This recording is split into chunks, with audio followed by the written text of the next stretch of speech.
ব্লগে আপনাদের সবাইকে স্বাগত জানাই।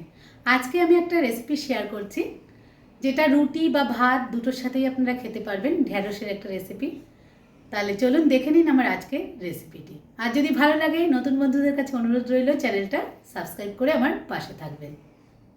অনেক সময় রাতের বেলা রুটির সাথে কী তরকারি বানাবো আমরা না ভেবেই খুব অসুবিধায় পড়ে যাই। সবাই সব তরকারি খেতেও চায় না, কিন্তু ঢ্যাঁড়সের এই রেসিপিটা আপনারা বানিয়ে দেখুন, সত্যি খেতে ভীষণই ভালো হয়। আর বেশি কিছু কিন্তু লাগে না। ঢ্যাঁড়স 500 গ্রাম মতো নিয়ে আমি এরকম দু টুকরো করে কেটে নিয়েছি, দুটো বড় সাইজের আলু কেটে নিয়েছি, পেঁয়াজ কুচি আর টমেটো নিয়েছি এরকম করে কেটে লম্বা লম্বা, আর কাঁচা লঙ্কা।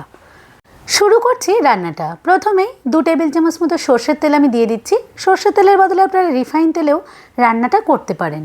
তেলটা ভালো মতো গরম হয়ে যাওয়ার পর গ্যাসের ফ্লেমটা লো করে আমি কেটে রাখা ঢ্যাঁড়সগুলো দিয়ে দিচ্ছি। সবার প্রথমে কিন্তু ঢ্যাঁড়সগুলোই লাল লাল করে ভেজে তুলে নেব।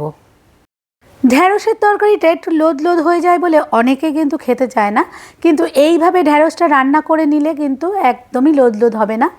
হাফ চামচ পরিমাণ নুন আর হাফ চামচ দিয়ে দিচ্ছি হলুদের গুঁড়ো।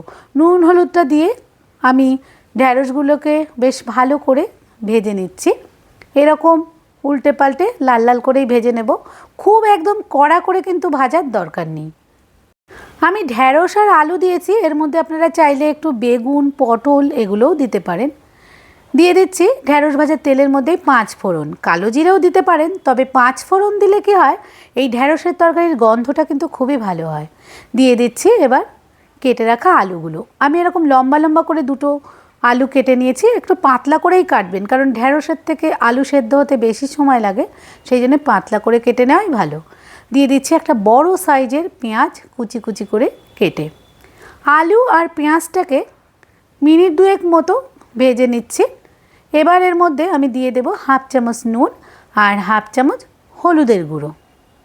সাথে দিয়ে দিচ্ছি 3-4টে চেরা কাঁচা লঙ্কা।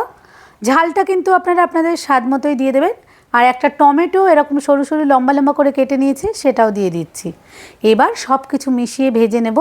1 চামচ লাল লঙ্কার গুঁড়োও আমি দিয়ে দিয়েছি। সমস্ত কিছু ভালো মতো ভাজা হয়ে যাওয়ার পর এবার এর মধ্যে দিয়ে দিচ্ছি পোস্ত বাটা। অন্য আর কোনো বাটার দরকার নেই। 2 টেবিল চামচ মতো দিয়ে দিচ্ছি পোস্ত বাটা।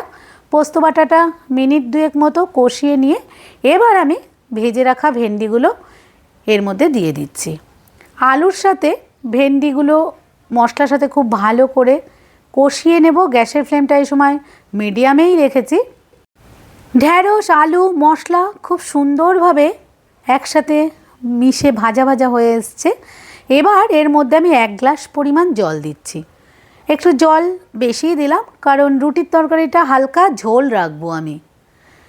এখন এর মধ্যে দিয়ে দিচ্ছি 2 চামচ পরিমাণ চিনি। রুটির তরকারি আমার একটু মিষ্টি ভালো লাগে বলে আমি 2 চামচ চিনি দিলাম। আর আপনারা যারা চিনি পছন্দ করবেন না তারা চিনি দেবেন না, আর যারা সুগার পেশেন্ট তারা তো চিনি না দিলে না দেবেন। এবার গ্যাসের ফ্লেমটা লো করে আমি ঢাকা দিয়ে দিয়েছিলাম। মিনিট 3-4 পর ভেন্ডি আর আলুটা সেদ্ধ হয়ে যাওয়ার পর ওপর থেকে 1 চামচ কাঁচা তেল ছড়িয়ে নামিয়ে নিলাম। তো রেডি হয়ে গেছে আমাদের ঢ্যাঁড়স আলুর তরকারিটা। এটা আপনারা গরম গরম ভাতের সাথেও খেতে পারবেন, আবার রুটির সাথেও খেতে পারবেন। অসম্ভব ভালো লাগে। তো আপনারা একবার বানিয়ে দেখুন, কেমন হয় কমেন্ট করে কিন্তু অবশ্যই জানাবেন। আজকের মতো তাহলে বিদায় নিচ্ছি। সবাই ভালো থাকবেন, সুস্থ থাকবেন। আবার হাজির হব নতুন নতুন রেসিপি নিয়ে।